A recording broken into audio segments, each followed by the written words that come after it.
So, hello and welcome back to the Everything is Okay show. No, hello and welcome back to the next episode of the Self Development with Tactics podcast. And you can totally see in the background, we will discuss today another book again. And I've actually seen it on the paulminus.com website where I am currently, and I do think this is one of the best websites for book summaries.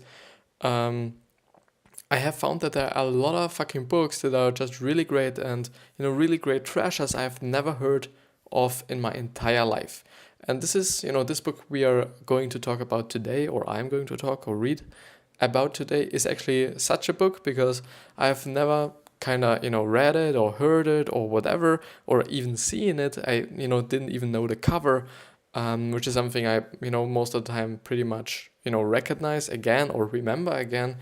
But yeah, we will talk about Liminal Thinking by Dave Gray, which is a book about, thinking.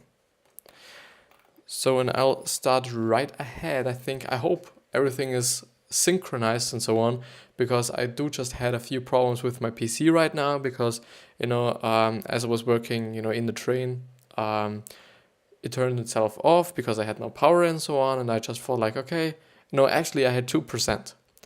And then I thought like, I really hope that it doesn't turn itself off because I was just doing some work in Photoshop for the posts tomorrow. And, if everything goes down and so on, I will just probably lose the pictures or the posts that I've made already, which is, I think, even the case. So, I hope I do remember what I've written there. But yeah. Liminal Thinking by Dave Gray is a great book that challenges the way you think and the way you see the world. Gray emphasizes that we all have a choice in how we see and navigate the world, and the first step to success is to engage in liminal thinking and allow ourselves to explore new opportunities. And this is definitely the truth, even if you are not talented at something, if you aren't, the most intelligent one, if you aren't the most good looking one, we all do just have the opportunity to just look at the world we just have outside here, the physical world, in the way we want, or we even just at least think about the world, the physical world, in the way we want, which means that you can totally be like, okay, I will only just see the good things in life or the good things about the world outside. Or you can be like, okay, I definitely want to see the bad things because I'm a negative person. I would recommend you to go with the first one. But this is actually something that I've been talking about quite often on this show. Not really show, but on this podcast. But I do quite hope that there is something else in this book, additionally to that. And I've already looked it up on Amazon to just see, okay, because I've never heard the author, I've never heard the book itself. I didn't even know the cover. If it is a good book, and therefore I just typed it into Amazon, and it seems to be a great book. It has, I think, even 5 stars of 4.5, so it's totally good rated, and therefore I was like, okay, I will give it a try, I will read it, what have I to lose? So who is the summary for? Have we read that? Yeah, we have read that. About the author. Dave Gray is an author and the founder of the visual thinking company Explain. His goal with Explain was to help people to make better, faster, and more informed decisions. Gray believes that the large majority of people miscommunicate and misunderstand each other, which is definitely the thing, because communication is, a pretty difficult process and a pretty hard process, and even hard to understand or difficult to understand, but also to participate in. Definitely, there are so much variables, there are so much factors, and there is so much to just pretty much, if you just want to be right or if you want to be understood correctly all the fucking time, you just have to look at all of them. But sometimes these are some factors that you cannot actually adjust or cannot actually kind of manipulate yourself because it's in terms of the other person. He aims to help people improve themselves and their relationships with others. So in the summary, Gray's book book is separated into two parts. Firstly, we will discuss what Gray's concept of liminal thinking is.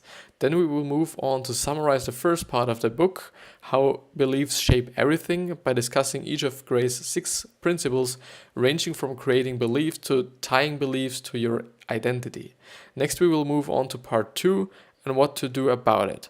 In this part, we will cover the 9 practices, including emptying your cup, creating safe spaces, disrupting routines, and evolving yourself.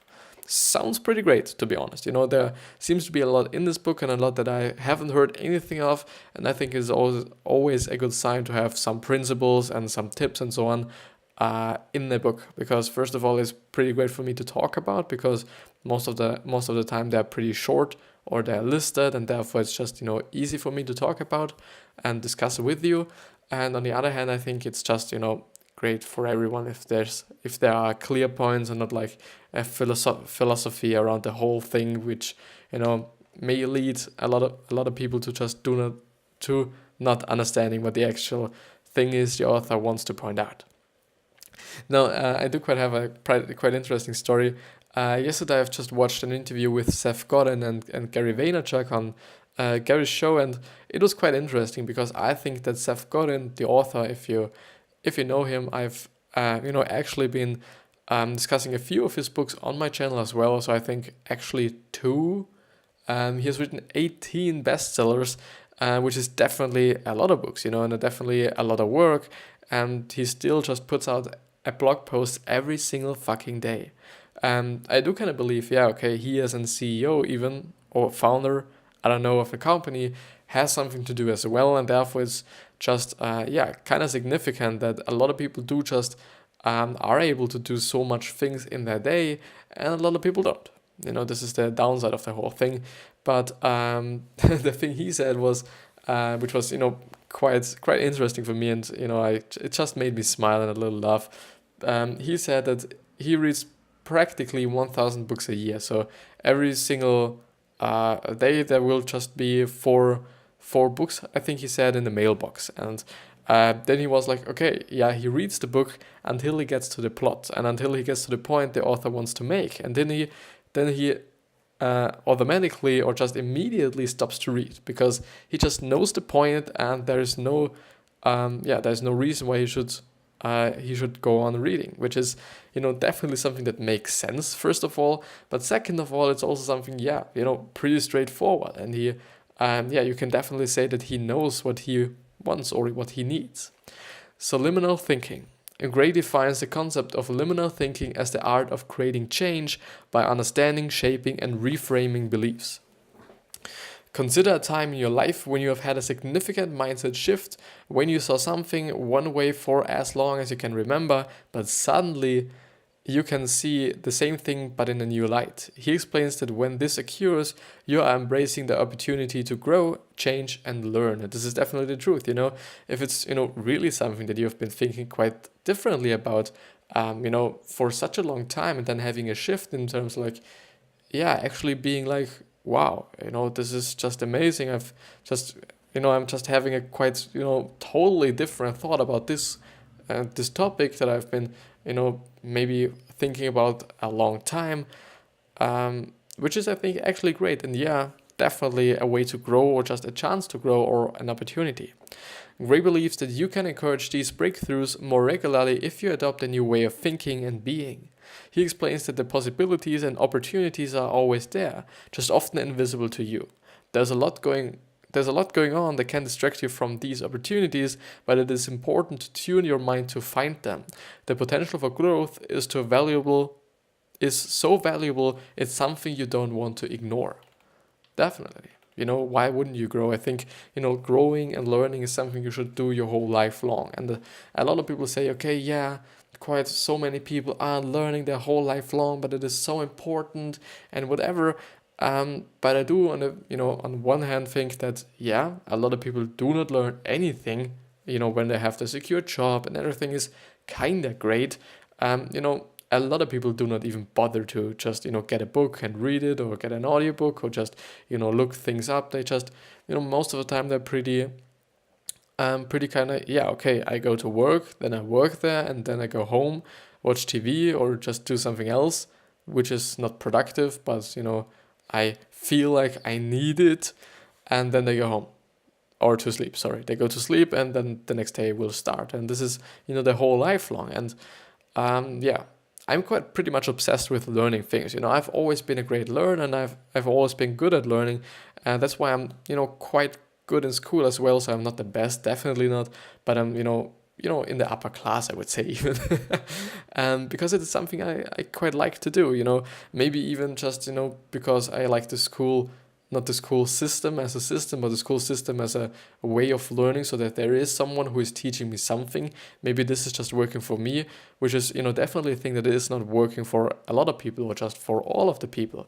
A lot of people just like to just, learn things on their own, or read things on their own, or just, talk to somebody who is just, pretty much in the real world outside, because a teacher is actually like only theoretically talking about things most often in some kind of way, I think you know what I mean. So I just mean like, yeah, he wasn't in, yeah, never mind. This is just something that's not that interesting. So turning your mind to liminal thinking will help you see opportunities that others will be unable to see or even imagine. It's a kind of psychological agility that enables you to create change when others cannot, where others cannot. The part 1 is how beliefs shape everything. The principle 1. Beliefs are models. Gray stresses the importance of understanding the difference between reality and belief. He explains that reality is fact and there is no denying its existence, whether or not you believe in it. Whereas belief is something you hold on an individual level. It is your own mind. This definitely makes sense. If there is a hurricane in a country, this is definitely a fact, and this is definitely reality. This fucking tornado or hurricane, whatever I said, it was there. It destroyed a lot of things, and you can think like, okay, there was no tornado, or there was a tornado, but it doesn't make any sense, or it doesn't just matter, because it was there. Whether you're denying it or not, doesn't matter quite. But things like, yeah, I am not good at this, or I will never be able to do this, there are no fact for this. There is no fucking fact that you can actually know, not even once in your fucking life be able to do this certain task or this certain thing. Doesn't make any sense. And still a lot of people just, have this kind of mindset. Yeah, okay, I can do this, I can do that. And I don't want to think about, or I don't want to talk about self-awareness, because, yeah, this is something important. But if you just, talk to everything that you can't do it, or you talk about everything that you can't do it, then it's definitely not about self-awareness. It's just about, being negative and not believing in yourself. But the reality is fact, and beliefs can be wrong, and beliefs can be wrong. That's the important part to remember. Yeah, totally. Reality is a fact, and reality is what reality is. But our beliefs can totally be wrong, but on the other hand, also right. Beliefs are not reality. They are not facts. They are constructions. You construct your belief, even though for most people this is an unconscious process. By beliefs, I mean everything you know. Part of the concept of liminal thinking is to understand that the obvious is not necessarily obvious. Gary explains that this is because Gray explains that this is because any belief you hold is relative and not entirely accurate. And this is definitely the thing. And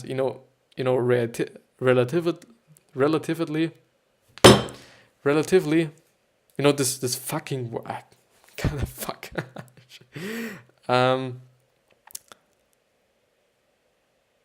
It's not reality. Where did it stop?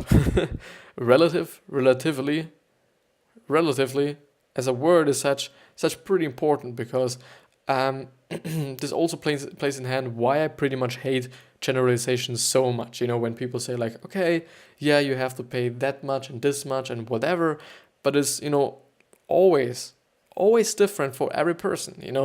Some things like, if you pay this, you may be just having to just give the guys or give the company $10 And, this might be, the same thing for a lot of people, but things like, something that drives me crazy all the fucking time is when people just ask, how much does it take or how long does it take to download this thing? And I'm like, it depends on what internet you have and how fast it is. And some people just answer, it will take 20 minutes or 30 minutes or 40 minutes. And I'm like, no, it doesn't necessarily be the thing. It doesn't make any sense. You can't kind of generalize this certain task or this certain time span. But yeah, enough raging. Where did I stop? It is impossible to know the entirety of reality. To practice liminal thinking, you need to understand that there are many things that may seem obvious to you, but these things are only obvious because of your past experiences and perspective. Totally, not everyone will see the things that you see as obvious to them. Liminal thinking involves learning how to acknowledge other people's obviousness.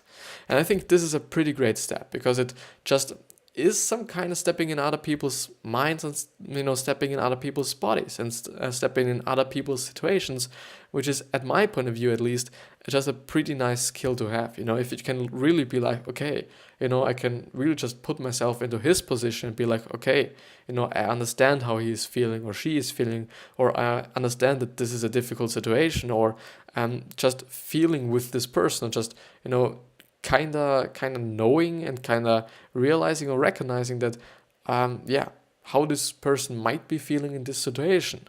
I think this is pretty important. Also in terms of, doing business, because if you just know your target audience, or if you're good at this skill and you just, can pretty much think in your target audience's mind or perspective or situation or whatever, this is definitely a good place to be, because then you can say, okay, this is something they need and this is something they don't need. Beliefs are not reality, there are no facts, they are constructions. The principle too is you create beliefs. And there's definitely some kind of truth, because often your parents also create your beliefs, which is a lot of trouble, I think, because your parents do not have to necessarily be the people you want to be as well, or the person you want to be as well. So therefore, if you're just living with your parents, and therefore I also think that the amount of time you just spend with people that are quite negative or do not have the same worldview as you have might change you, and not might, but it will definitely change you, because you kind of you kind of pretty much adapt to those people. If it's just really a group of a certain group of people, like, they all believe in the same shit and you're kind of different, you will definitely just kind of adapt to them. I'm not saying that you fully be like in their mood or in their situation, in their perspective, but some kind of, you will definitely adopt some thinking, some thoughts, some beliefs. The obvious is not obvious, it is constructed. We work together as individuals and in groups to construct the obvious every day. I think you just pointed it out that it is also about groups and as an individual by yourself, because definitely you as an individual have only pretty much just experienced your life in the way you have experienced your life, because there is no way another person can experience or was able to experience life in the exact same way as you have experienced it. And therefore it's totally normal and totally clear for me that people do just have an individual beliefs and individual thoughts and individual kind of world perspectives. We band together in obvious clubs that reinforce the same version of reality and defend competing versions of reality. Gray explains that our beliefs are not something that appears to just come to appears or just come to be. Instead, they are constructed over time. He explains that there are three things that construct the foundation of what he calls the pyramid of beliefs. This kind of reminds me of Waszlowski, the pyramid, the need pyramid, which I've been talking about in an episode last week, I think. But the first one is your experiences. You start experiencing life as soon as you are born, and not two people have the same experiences. The reality you perceive to be is formed and limited by your experiences. And it's definitely the same thing that I've been talking about quite before. The second thing is what you pay attention to. Gray explains that we cannot pay attention to everything. Therefore, what you choose to focus on will limit you. You will not notice other things that are going on. Totally, And this is the same thought that is behind Tony Robbins speaking about, okay, just this was a kind of experiment he did with a public audience when he was on a talk show or something. I think it was a talk show. Do not know if it's actually called like this, but he was actually there, and he asked the audience, just look for a brown item and then close your eyes, I think, and yeah. Then they all were just looking around, seeing for brown items, and it seems to be a lot of people have found something brown. And then he just said immediately, now open your eyes and tell me something red that you have seen. And everyone was like, yeah, okay, we have all been concentrating on the brown things, and therefore we haven't seen the red things. And this is just a point that I want to make, and that what Tony Robbins wanted to make. If you just focus on certain things, you are not able to see other things. If it's colors, if it's positive versus negative, if it's rich versus poor, whatever, or some beliefs, it's definitely also the thing. If you just if you just have a belief and you kind of look for it, you will definitely see it. And if you just be like, okay, every white male has brown hair, and you definitely look for white males with brown hair, you will definitely see a lot of them, and you will feel like, okay, there are only white males with brown hair. But it's not the truth, and this is what reality then tells you. Actually a good one.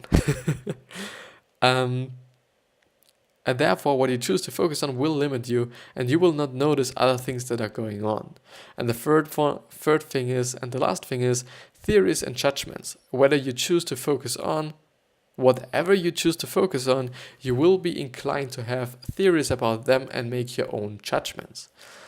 Gray explains that when you combine your experiences, attention, theories, and judgments, you create your own personal roadmap that you can use to navigate your life. This roadmap is something that we essentially cannot live without. Yeah, because everybody has beliefs and everybody has some kind of worldview. And, most of the people just live that way, which totally makes sense, because your beliefs is what you're thinking and therefore is what you're doing. And your worldview is just, how you view the world, and therefore you also make decisions based on your worldview and also on your beliefs. And therefore, only through these two things, you create a lot of your life, or a big part of your life. The pyramid of belief. It is important to realize that this pyramid of belief reduces reality from infinite complexity to a small set of theories, which form the foundation on which you construct your beliefs. Gray explains that we tend to sit at the top of our pyramid of belief. We look to the ground or reality and assume that it is obvious. But Gray points out that the truth is that it is entirely constructed by us. There is no obvious. In order to improve your liminal thinking, you need to increase your awareness of process and undergo instructing your beliefs. You also need to be aware that others' beliefs are self-constructed too. And as soon as you understand this, your liminal thinking capacity will be improving. And that's definitely a good point. It also plays in hand with not judging people, because if you just be like, okay, there's definitely a reason why he thinks wearing this kind of clothing is great for him or for her. And therefore I think you kind of pretty much understand people a little bit more if you think that way, which is, totally great for you, because, not judging people is actually a good point, because judging people doesn't make any sense. It's total shit, and, it doesn't give you anything, it doesn't give them anything, and, everyone is quite pissed about it. So at the end, nobody gets anything. And but actually being sure, okay, there is a reason why some people do that or this and whatever, or they just like it, or it's just their worldview, or they're obvious. Principle 3, beliefs and a shared world. Gray, Gray describes a belief as similar to a story you imagine. He explains that a belief has a cause and effect rule for action. He describes the belief recipe as follows: if X, then Y, and if you have a need, look for a solution. Definitely something that I've been reading quite often. So this formula, this is something that is in a lot of books, I think. But yeah, the actual truth is that what you believe doesn't necessarily be the reality. And, this is definitely something that we have been talking about before, but I just realized it, and I want to tell you an example. Often it was pretty often. It happened to me that I pretty much, something happened to me. It was something pretty fast, and I thought like, okay, I fell to the ground. Let's say I fell to the ground, and then I believe, okay, I fell to the ground and fell, fell on my left shoulder. Then after some days and some weeks even, I think like, was it even the left shoulder or wasn't it even the right shoulder? And I'm actually not sure. And, even though I always believed, okay, this was the left shoulder, it wasn't the reality. And, or even afterwards, it's not the reality anymore, because if you just fell down, you will definitely feel the hurt and therefore know, okay, it was the right or the left shoulder. But if some time goes by, you think like, okay, which shoulder was it? I don't know anymore. Does this have anything to do with what we're talking about even? But I think you know what I mean. I think you know. A learning loop is something that aids your effectiveness, our effectiveness. A cycle of needs, thoughts, and actions are on a continuous loop providing continuous feedback. From this loop, our behaviors and beliefs are established. Feeling a need is the beginning of the learning loop. This part of the loop is located at the bottom of the belief pyramid. Here you will experience things and focus on the things that will meet your needs. Definitely. Yeah, makes sense. The needs you feel are transformed through theories and judgments, and the needs eventually become your beliefs. Acting upon your beliefs will allow you to witness the results. You will then apply your own interpretation to your experience and continue the cycle. Therefore, beliefs cause behavior, and this definitely makes sense, because through your beliefs, you take action. Because if you believe like, okay, eating 3 bananas a day is healthy, you will just eat 3 bananas a day because you think it's healthy. And therefore you just, create behavior. The behavior of eating 3 bananas a day because you initially thought it is healthy. And I think it's still healthy. I don't know. It's always a difficult theme. It's always a difficult topic, sorry. The whole nutrition thing and the whole workout thing, a lot of people say so much different things, even though there is science, though, which you can rely on, but, there are so many people, so many influencers, so many, just persons who do have some kind of reach and do have some kind of an audience, and they put something out and everybody believes in them because they trust in them or they have trust in them and whatever. But the thing is, I think a lot of people actually don't know, what's right and what's wrong, and just relying on scientific things and just looking at studies and kind of evaluating for yourself if this is something that could be true or not is always a great thing. And I will definitely not say, okay, all influencers are talking shit. This is not something I want to say. A lot of people even do just, have some kind of a knowledge in this area and do have even studied something, which, by the way, doesn't know as well or doesn't mean as well that they are actually knowledgeable in this field and know something and this is true and whatever. But yeah. A learning loop can encourage both good and bad habits and behaviors. Learning loops are the results of interactions and engagements between participants. We co-create shared worlds all the time. Your beliefs inform your actions, and your actions are interpreted by others, and those interpretations become the basis for their beliefs, which inform their action. This also makes sense. this makes total sense, and it's just a completely different view on life. Because yeah, if a lot of people just do a certain task or do, think a certain thought or have a certain belief, other people who are actually seeing this kind of action, this kind of movement, this kind of thinking, they will have definitely adapt to it if there is, not something else to adapt to. Because, we are all just social animals quite. Actually, there is a book called Social Animals, just, as a side note. But yeah, so principle 4, I haven't quite finished the sentence, I know, but it wasn't that important. But I also think, this is something that bothers me quite often. I always, start to talk about something, then another kind of belief or another kind of thought comes in, then I talk about this thought, and in the meantime, I forgot what I initially wanted to say. And on the other side, I do just, talk about some things, and at the end I come to the conclusion, okay, this is actually not right, and or doesn't make any sense or whatever, and then I say, okay, it's okay, yeah. Principle 4, blind spots and beliefs. Gray emphasizes the fact that beliefs are a crucial part of our life. We wouldn't exist if it wasn't for our beliefs. Beliefs shape our thinking, help us understand the world, and encourage action.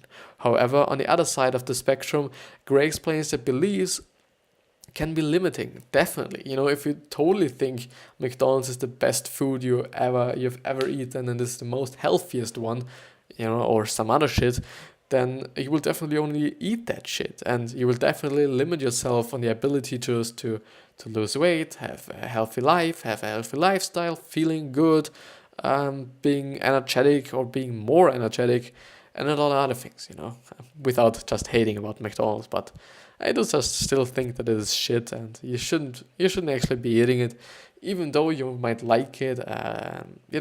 Actually, just not eating sweets and not eating something bullshit is actually not that hard. I'm just doing it for, or have been doing it for a year now. Before I've just sometimes, yeah, and a lot of times, yeah, definitely just in this way, or in this way of thinking since, or for 3 years, I think. But sometimes I just, give a fuck about certain things, and, sometimes you just learn new things, and then you just adapt to these things, and you then just, stop eating or drinking maybe milk, which was the case for me, because I still think, yeah, drinking milk for us humans is something that we should actually not do, because this is something the children, I don't know what they are called, the children of the cows actually have to drink, and not us. It's something that's optional, and you can definitely do it. And I think in normal or on average kind of amounts, it's definitely okay, and there will not be too much things that backfire on you. But in general, I do just think, yeah, we shouldn't just drink it. But if you really like it, just, yeah, I wouldn't do it. I don't suggest it, but I wouldn't even say, it's so harmful, it's poisoning and whatever. This is also something that I wouldn't say. Which is why liminal thinking is so critical, as it allows you to acknowledge which beliefs are limiting you and encourages you to look for new opportunities and possibilities. This is actually the truth, and this actually makes sense. This is actually a pretty fucking good point, because if you really just understand, okay, this is a belief of mine, and it really kind of limits me, in some things that I just, really don't want to be limited at. Sometimes these are just things that you don't care about or aren't that bad or whatever, but if it's really something that's quite bothering you, if it's really kind of something that's not okay for you and that's pissing you off, then you can definitely just, be like, okay, I just think about all the things I'm doing and see if they are limiting myself, what beliefs are behind them, why I'm actually doing it. I think in general, just asking yourself a lot of questions is good in life, because yeah, I think you can learn a lot from you, and even from other people, if you just, think like, okay, why did he do this, and so on, but rather focus on yourself, I think. Principle 5, beliefs defend themselves. Definitely.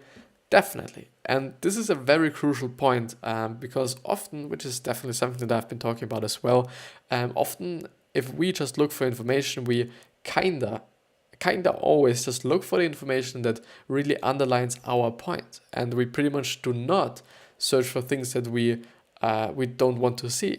This is the thing, and this is, I think, actually something that you have experienced as well. So this is, quite common, I think, but if you just really realize it and recognize it, and if you're just, conscious about it, three fucking words for the same thing. Congratulations. If you just really know it, that's the fourth one. If you really just know it, then everything's working. If you just really know that this is a thing, then you just have the ability to kind of do something about it, I think.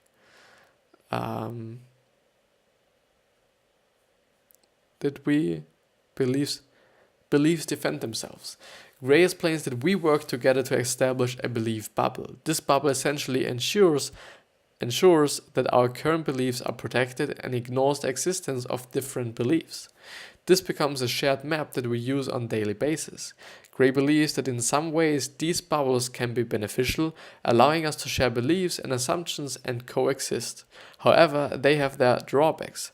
If the bubble has existed for too long, it is likely that reality has advanced and the bubble has failed to keep up. Totally. Definitely the point. Definitely a good point. The bubble encourages people to stay put and not to test new ideas. To stay and not test new ideas, yeah. Within the bubble, all beliefs make total sense and there is no need to pursue any other ideas. You're also likely to be and there is no need to pursue any other ideas. You are also likely to be protective of the bubble and protect all beliefs within it, because as far as you are concerned, the bubble is absolute reality. This is where liminal thinking is so important. Gray explains that testing and validating new ideas is a critical component of liminal thinking. And these tests can be done on ideas that seem completely crazy. But the willingness to explore new things or new options is what liminal thinking is all about. And the last one, principle 6. Beliefs and identity. Gray explains that your beliefs are completely tied to your identity. Many of your beliefs will be so deeply ingrained that they are part of you. They provide your personal identity. Gray explains that there are shallow beliefs, ones that are superficial and on the surface. They are the beliefs that are easy to change, but the ones tied to our identity are the ones that are near impossible to change. If you really want to change yourself, or really want to change these, you essentially need to change the way you view yourself. Your governing beliefs are part of the story webs that hold your relationships together. Governing beliefs form the foundation of your version of reality. They generate feelings of self-worth, group identity, and social stability. They give order and meaning to life. When you feel that your governing beliefs are threatened, it's like you yourself are being threatened. In order to practice liminal thinking, Gray explains that you need to be courageous. There will be times where you feel that your beliefs have been threatened. It's natural to feel like you need to defend your belief, but do not think liminal. But to think liminal, you need to face the fear, embrace the opportunity to be challenged, and see what you discover. Because, if you're just really debating with someone about something you quite deeply believe in, sometimes we'll just come to the point, okay, your belief was actually wrong. And this is then just something good, isn't it? Just being as near to reality as possible. I think this is the goal even, for some. Definitely for some, because a lot of people, I think, they're just, they just feel better in the bubble. If they have the bubble and everything is okay for them and they have the beliefs and they have the life as it is, I think a lot of people just are doing great. And why would you just, tremendously change your life only because you just want to be in, or, for some people, I will just suggest you just, be as near to reality as possible.